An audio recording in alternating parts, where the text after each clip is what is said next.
What happens when a woman's silence speaks louder than all the words she once gave?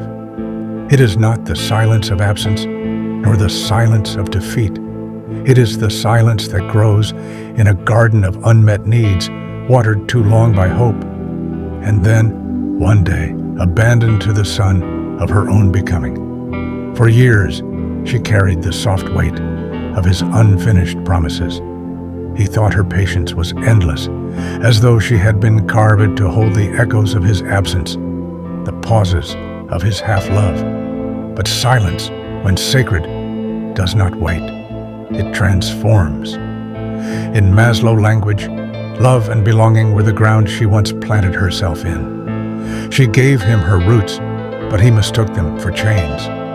Safety, she offered him, an emotional shelter, but he mistook it for something guaranteed, something he could neglect. He never noticed that every unanswered need became a fracture, every unspoken longing another stone in her pocket, until the water of their bond grew too heavy for her to stand in. He thought her quiet was submission, but silence has stages. First, it bends, then it retreats, and finally, it sanctifies itself. Her quiet became a temple, and inside that temple, she rediscovered herself. He called it distance. She called it clarity. The first turning point came the night she realized that waiting was not love. It was self-abandonment. She stopped arranging her days around his maybe, stopped leaving space for his tomorrow.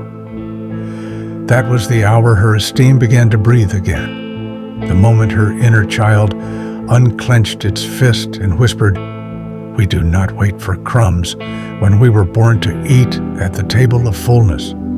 The second turning point was quieter, softer.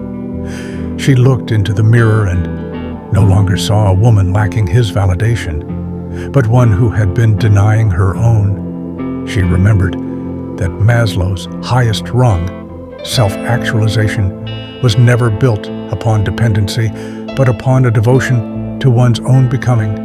He had been her ceiling, and she, without rage, without resistance, decided to step beyond it. The third turning point came like a storm, breaking in silence. He returned with apologies, with promises polished by regret. But by then, her silence had already shifted from protest to presence. He spoke of her absence, but she was not absent.